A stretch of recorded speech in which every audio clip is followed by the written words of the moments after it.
नमस्कार मित्रों, दैनिक मानस .com की तरफ से आपका स्वागत है। मित्रों, पीएम मोदी ने आज शाम देश को संबोधित किया। अपने संबोधन में प्रधानमंत्री ने अपनी पीठ थपथपाकर कहा कि कोरोना को देश में बेहतरीन तरीके से काबू किया गया है।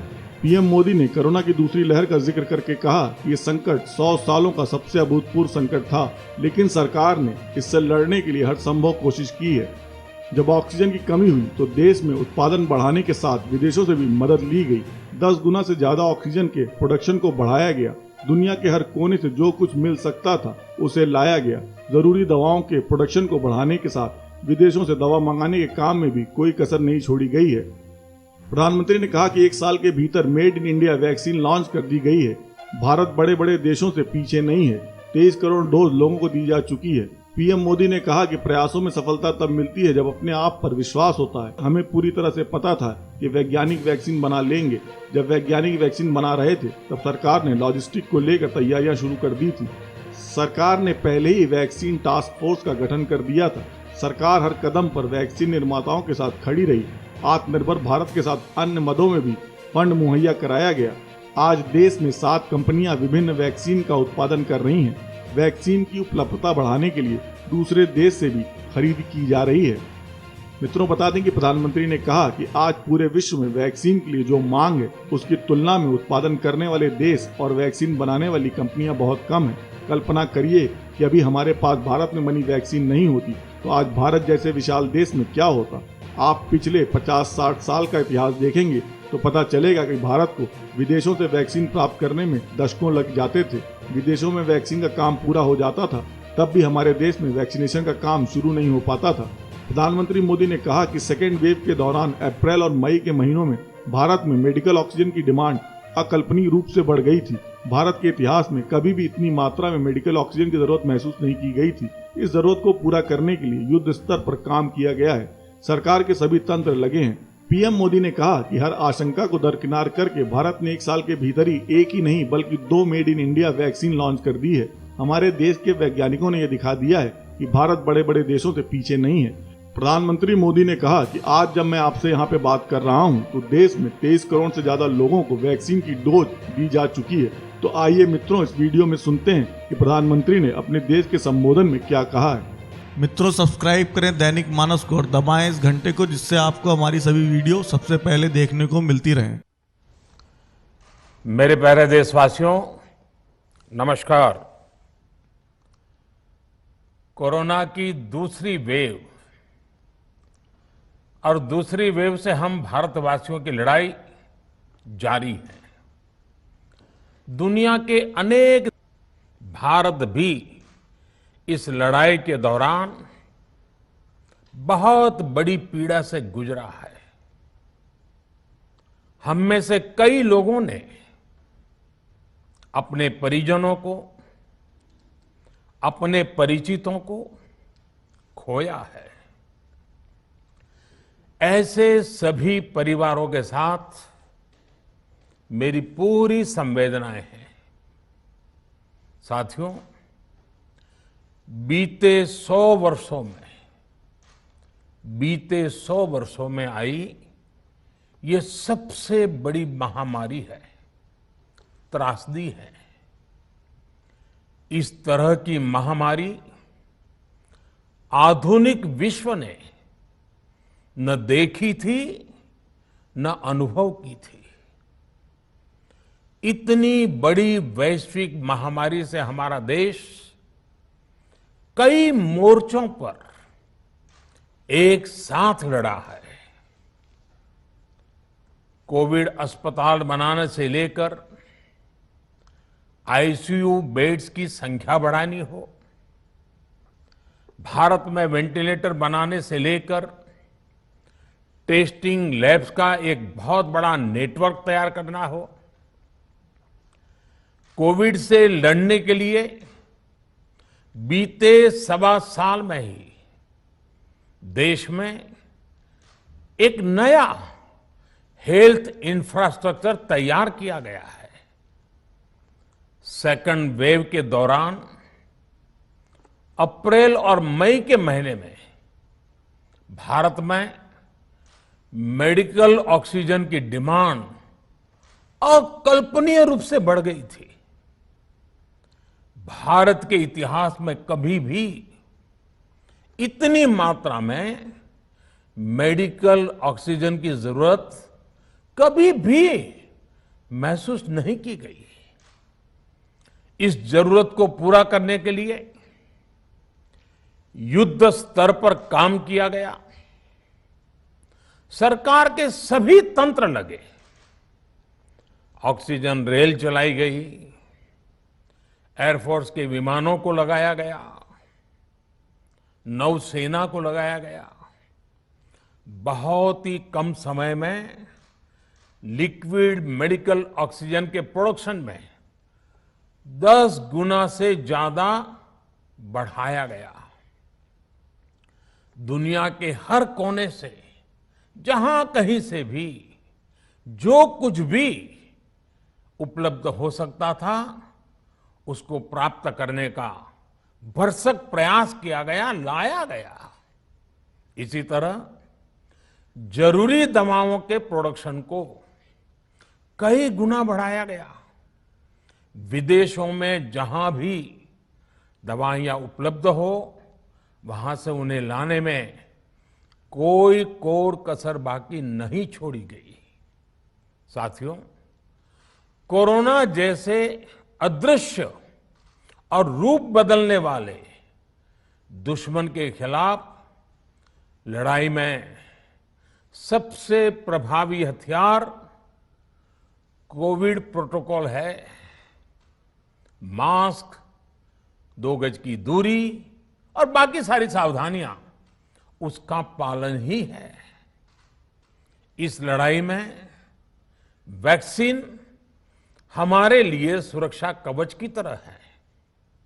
आज पूरे विश्व में वैक्सीन के लिए जो मांग है, उसकी तुलना में उत्पादन करने वाले देश और वैक्सीन बनाने वाली कंपनियां बहुत कम है, इन्हीं गिनी हैं। कल्पना करिए कि अभी हमारे पास भारत में बनी वैक्सीन नहीं होती तो आज भारत जैसे विशाल देश में क्या होता। आप पिछले 50-60 साल का इतिहास देखेंगे तो पता चलेगा कि भारत को विदेशों से वैक्सीन प्राप्त करने में दशकों लग जाते थे। विदेशों में वैक्सीन का काम पूरा हो जाता था, तब भी हमारे देश में वैक्सीनेशन का काम शुरू भी नहीं हो पाता था। पोलियो की वैक्सीन हो, स्मॉल पॉक्स, जहां गांव में हम इसको चेचक कहते हैं, चेचक की वैक्सीन हो, हेपेटाइटिस बी की वैक्सीन हो, इनके लिए देशवासियों ने दशकों तक इंतजार किया था। जब 2014 में देशवासियों ने हमें सेवा का अवसर दिया, तो भारत में वैक्सीनेशन का कवरेज 2014 में भारत में वैक्सीनेशन का कवरेज सिर्फ 60% के आसपास था, 60% के आसपास था। और हमारी दृष्टि में ये बहुत चिंता की बात थी। जिस रफ्तार से भारत का टीकाकरण कार्यक्रम चल रहा था, उस रफ्तार से देश को 100% टीकाकरण कवरेज का लक्ष्य हासिल करने में करीब करीब 40 साल लग जाते हैं। हमने इस समस्या के समाधान के लिए मिशन इंद्रधनुष को लॉन्च किया। हमने तय किया कि मिशन इंद्रधनुष के माध्यम से युद्ध स्तर पर वैक्सीनेशन किया जाएगा और देश में जिसको भी वैक्सीनेशन की जरूरत है उसे वैक्सीन देने का प्रयास होगा। हमने मिशन मोड में काम किया और सिर्फ 5-6 साल में ही वैक्सीनेशन कवरेज 60% से बढ़कर 90% से भी ज्यादा हो गई। 60 से 90, यानी हमने वैक्सीनेशन की स्पीड भी बढ़ाई और दायरा भी बढ़ाया। हमने बच्चों को कई जानलेवा बीमारियों से बचाने के लिए कई नए टीकों का भी भारत के टीकाकरण अभियान का हिस्सा बना दिया। हमने इसलिए किया क्योंकि हमें हमारे देश के बच्चों की चिंता थी, गरीब की चिंता थी, गरीब के उन बच्चों की चिंता थी जिन्हें कभी टीका लग ही नहीं पाता था। हम 100% टीकाकरण कवरेज की तरफ बढ़ रहे थे कि कोरोना वायरस ने हमें घेर लिया। देश ही नहीं, दुनिया के सामने फिर पुरानी आशंकाएं घिरने लगी कि अब भारत कैसे इतनी बड़ी आबादी को बचा पाएगा। लेकिन साथियों, जब नीयत साफ होती है, नीति स्पष्ट होती है, निरंतर परिश्रम होता है, तो नतीजे भी मिलते हैं। हर आशंका को दरकिनार करके भारत ने 1 साल के भीतर ही एक नहीं बल्कि 2 made in India vaccine launch कर दी। हमारे देश ने, देश के वैज्ञानिकों ने ये दिखा दिया कि भारत बड़े बड़े देशों से पीछे नहीं है। आज जब मैं आपसे बात कर रहा हूं तो देश में 23 करोड़ से ज्यादा वैक्सीन की डोज दी जा चुकी है। 23 करोड़। साथियों, हमारे यहां कहा जाता है विश्वासेन सिद्धिः, विश्वासेन सिद्धिः, अर्थात हमारे प्रयासों में हमें सफलता तब मिलती है जब हमें स्वयं पर विश्वास होता है। हमें पूरा विश्वास था कि हमारे वैज्ञानिक बहुत ही कम समय में वैक्सीन बनाने में सफलता हासिल कर लेंगे।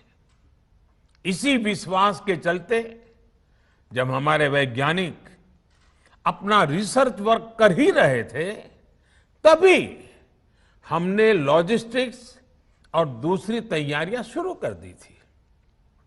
आप सब भली भांति जानते हैं कि पिछले साल, यानी 1 साल पहले, पिछले साल अप्रैल में जब कोरोना के कुछ ही हजार केस थे, उसी समय वैक्सीन टास्क फोर्स का गठन कर दिया गया था। भारत के लिए वैक्सीन बनाने वाली कंपनियों को सरकार ने हर तरह से सपोर्ट किया। वैक्सीन निर्माताओं को क्लिनिकल ट्रायल में मदद की गई, रिसर्च और डेवलपमेंट के लिए जरूरी फंड दिया गया। हर स्तर पर सरकार उनके साथ कंधे से कंधा मिलाकर चली। आत्मनिर्भर भारत पैकेज के तहत मिशन कोविड सुरक्षा के माध्यम से भी उन्हें हजारों करोड़ रुपए उपलब्ध कराए गए। पिछले काफी समय से देश लगातार जो प्रयास और परिश्रम कर रहा है, उससे आने वाले दिनों में वैक्सीन की सप्लाई और भी ज्यादा बढ़ने वाली है। आज देश में 7 कंपनियां विभिन्न प्रकार की वैक्सीन का प्रोडक्शन कर रही है। 3 और वैक्सीन का ट्रायल भी एडवांस स्टेज पे चल रहा है। वैक्सीन की उपलब्धता बढ़ाने के लिए दूसरे देशों की कंपनियों से भी वैक्सीन खरीदने की प्रक्रिया को तेज किया गया है। इधर हाल के दिनों में कुछ एक्सपर्ट्स द्वारा हमारे बच्चों को लेकर भी चिंता जताई गई है। इस दिशा में भी 2 वैक्सीन का ट्रायल तेजी से चल रहा है। इसके अलावा अभी देश में एक नेजल वैक्सीन पर भी रिसर्च जारी है। इसे सिरिंज से न देकर नाक में स्प्रे किया जाएगा। देश को अगर निकट भविष्य में इस वैक्सीन पर सफलता मिलती है तो इससे भारत के वैक्सीन अभियान में और ज्यादा तेजी आएगी। साथियों, इतने कम समय में वैक्सीन बनाना अपने आप में पूरी मानवता के लिए बहुत बड़ी उपलब्धि है,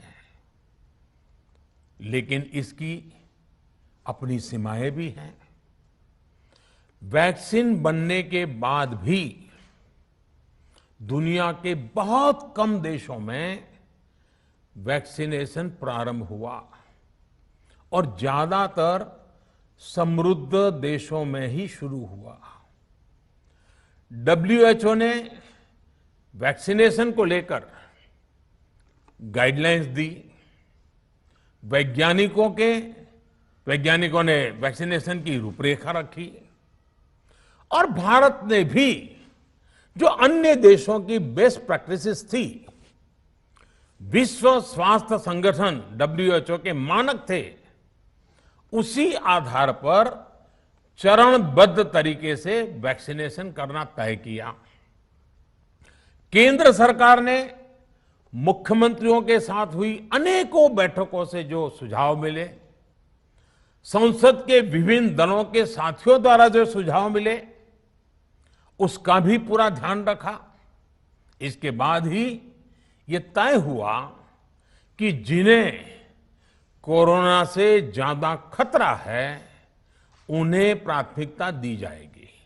इसलिए ही हेल्थ वर्कर्स, फ्रंटलाइन वर्कर्स, 60 वर्ष की आयु से ज्यादा के नागरिक, बीमारियों से ग्रसित 45 वर्ष से ज्यादा आयु के नागरिक, इन सभी को वैक्सीन पहले लगनी शुरू हुई है।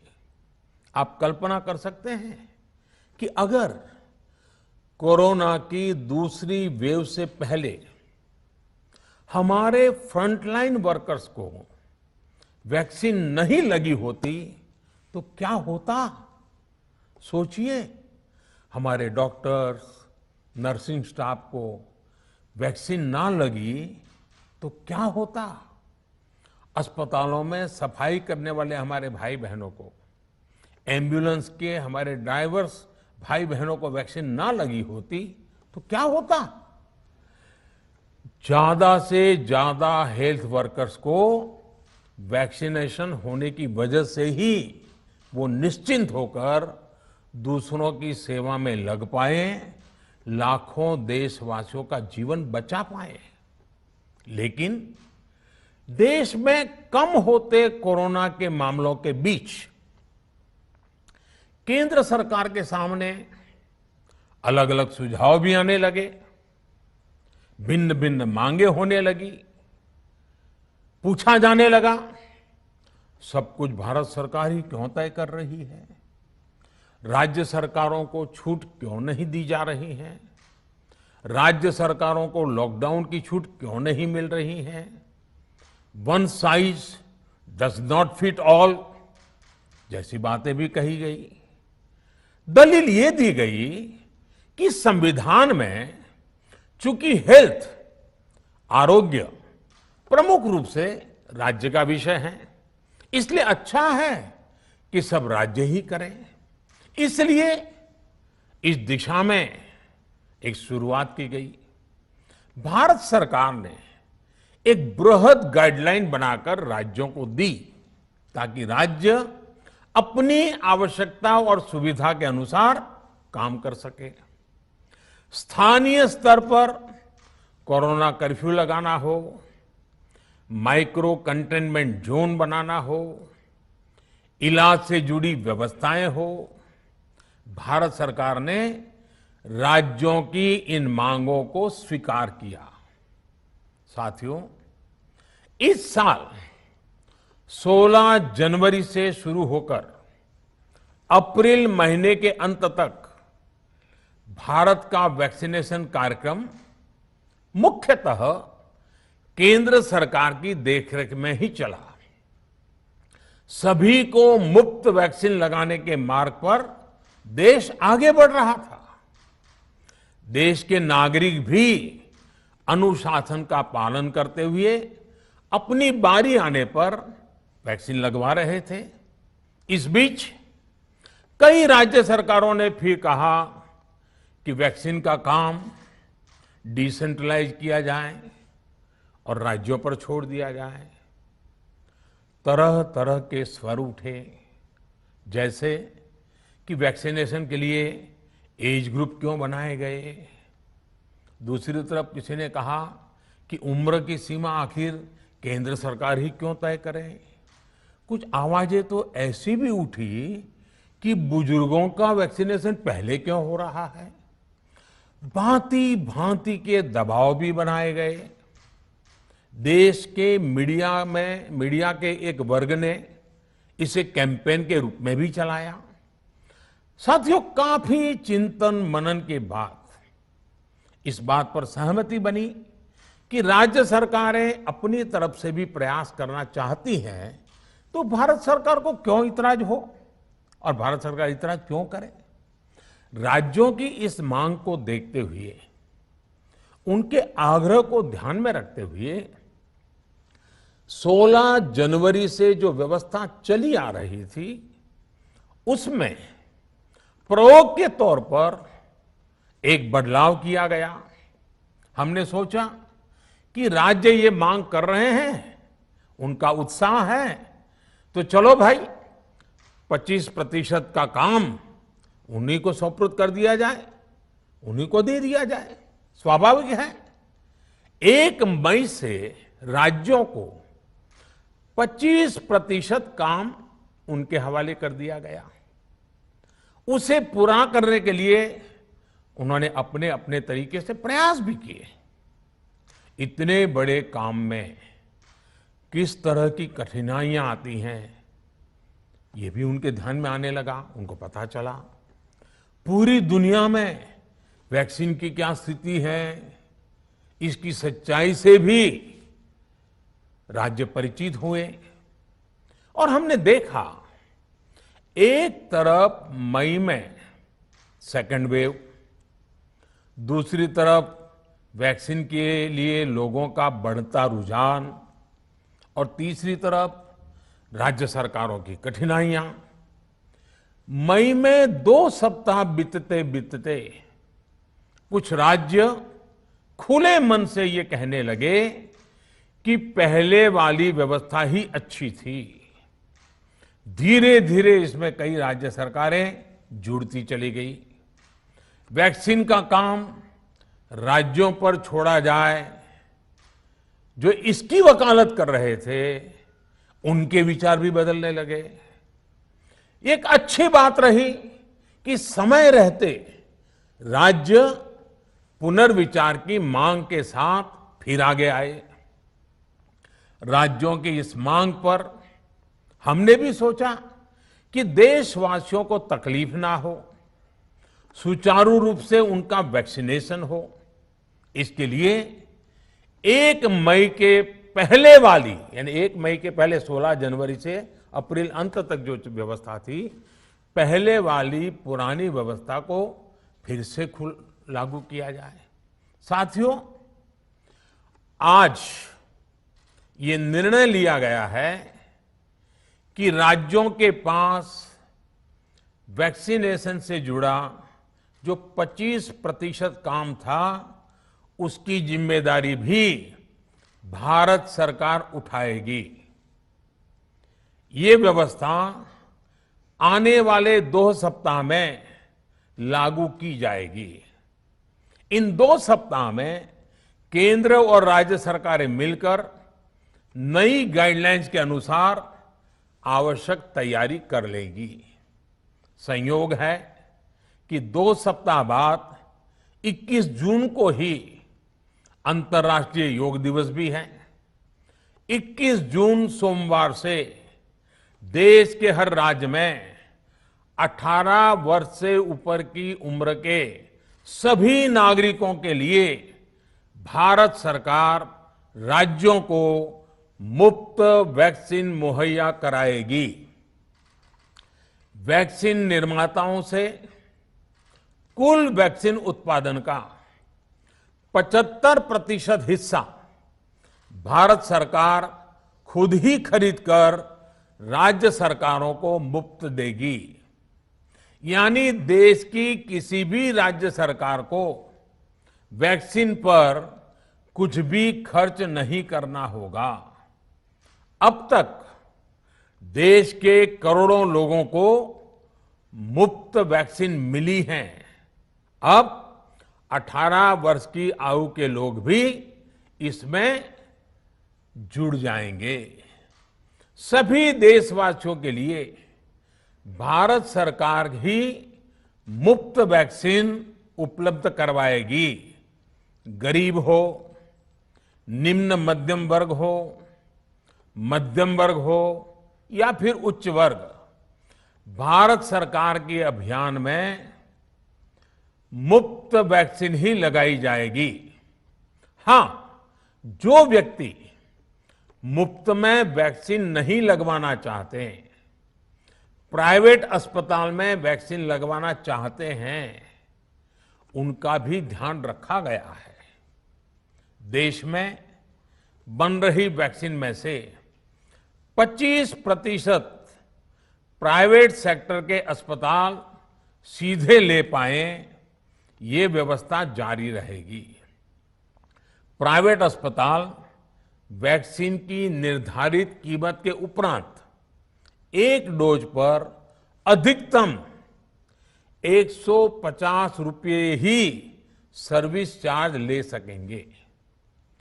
इसकी निगरानी करने का काम राज्य सरकारों के पास ही रहेगा। साथियों, हमारे शास्त्रों में कहा गया है, प्राप्य आपदम न व्यथते कदाचित, उद्योगम अनु इच्छति चा प्रमत्तः। अर्थात विजेता आपदा आने पर उससे परेशान होकर हार नहीं मानते, बल्कि उद्यम करते हैं, परिश्रम करते हैं और परिस्थिति पर जीत हासिल करते हैं। कोरोना से लड़ाई में 130 करोड़ से अधिक भारतीयों ने अभी तक की यात्रा आपसी सहयोग, दिन रात मेहनत करके तय की है। आगे भी हमारा रास्ता हमारे श्रम और सहयोग से ही मजबूत होगा। हम वैक्सीन प्राप्त करने की गति भी बढ़ाएंगे और वैक्सीनेशन अभियान को भी और गति देंगे। हमें याद रखना है कि भारत में वैक्सीनेशन की रफ्तार आज भी दुनिया में बहुत तेज है, अनेक विकसित देशों से भी तेज है। हमने जो टेक्नोलॉजी प्लेटफॉर्म बनाया है, कोविन, उसकी भी पूरी दुनिया में चर्चा हो रही है। अनेक देशों ने भारत के इस प्लेटफॉर्म को इस्तेमाल करने में रुचि भी दिखाई है। हम सब देख रहे हैं कि वैक्सीन की एक एक डोज कितनी महत्वपूर्ण है। हर डोज से एक जिंदगी जुड़ी हुई है।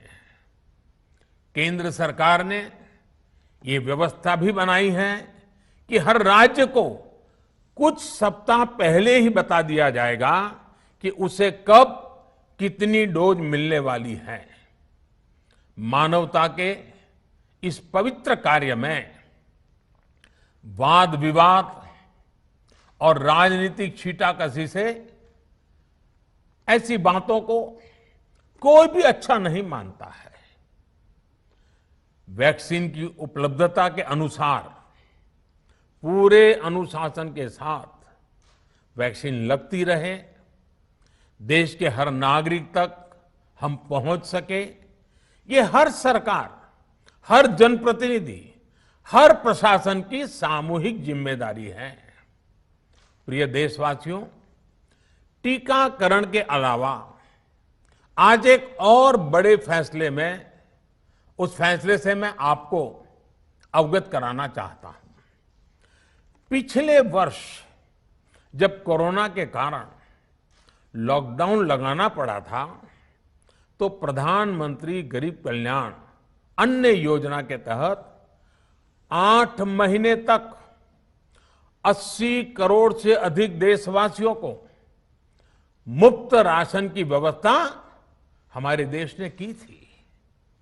इस वर्ष भी दूसरी वेव के कारण मई और जून के लिए भी इस योजना का विस्तार किया गया था। आज सरकार ने फैसला लिया है कि प्रधानमंत्री गरीब कल्याण अन्न योजना को अब दीपावली तक आगे बढ़ाया जाएगा। महामारी के इस समय में सरकार गरीब की हर जरूरत के साथ उसका साथी बनकर खड़ी है। यानी नवंबर तक 80 करोड़ से अधिक देशवासियों को हर महीने तय मात्रा में मुफ्त अनाज उपलब्ध होगा।